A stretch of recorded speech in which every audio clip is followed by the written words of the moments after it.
Балам, біле білсең, ұлы даламыздың бойында талай қатпарланған тарих жатыр. Бұл қасиетті құтты мекен қазақ жері. Біздің кең байтақ еліміз әлемдегі ең ірі мемлекеттердің бірі. Иә, бізбен 5 мемлекет шектеседі. Еліміздің шекарасында Еуропаның 12 елі еркін орналасады. Ал осыдан 500-ден астам жыл бұрын Керей мен Жәнібек бабаларымыз қазақ елінің басын құрап, қазақ хандығын құрды. Көп ұзамай бұл туралы бүкіл әлем білді. Табиғи бай қорлары мен үлкен аумағы бар жаңа мемлекеттің даңқы бүкіл әлемге тез тарады. Еділ үшін егесіп, жайық үшін жандасқан жау жүрек Қабанбай, Наурызбай, Кеде Сары сынды барша бабалардың арманы тек қана азаттық пен бейбіт өмір еді. Халқымыздың тарихы соғыстар мен әскери ерліктермен қоса ата-бабаларымыздан мұра болып қалған аса мол рухани мәдениеттің тарихы.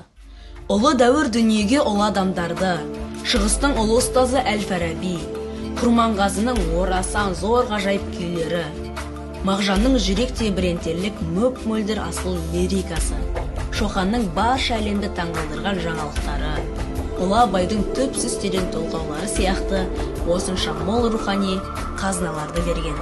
Бірақ халқымыз жанқиярлық пен батылдықтың ең жарқын үлгісін Ұлы Отан соғысы жылдарында көрсетті. Олардың ішінде Бауыржан Момышұлы, Әлия Молдағұлова, Мәншік Маметова, Рахымжан Қошқарбаев бастаған нағыз қаһармандардың есімдері мәңгі жадымызда. Менің осындай керемет елде дүниеге келгенімнің өзі үлкен мәртебе. Иә, дұрыс айтасың, балам. Қазақстанның басты қазынасы оның халқы. Еліміздің тұңғыш президенті елбасы Нұрсұлтан Әбішұлы Назарбаевтың қажырлы еңбегінің арқасында елімізде мекен еткен барлық ұлт пен ұлысқа жарасымды татулығымыз бен бірлігіміз бар. Әр елдің болашақ тағдырын айқындайтын тарихи кезеңдері болады. Сондай кезеңдердің бірі Қазақстан Республикасының қастерлі тәуелсіздігіне қол жеткізген күн. Осының бәрін көзінің қарашығындай сақтап өркендету сенің міндетің. Бұл менің қолымнан келе ме, әке? Әрине келеді, балам. Өйткені сенің артында мәдениеті мен тарихы бай ұлан ғайыр қазақ елі тұр. Сен өз ойлағаныңнан да мықтысың.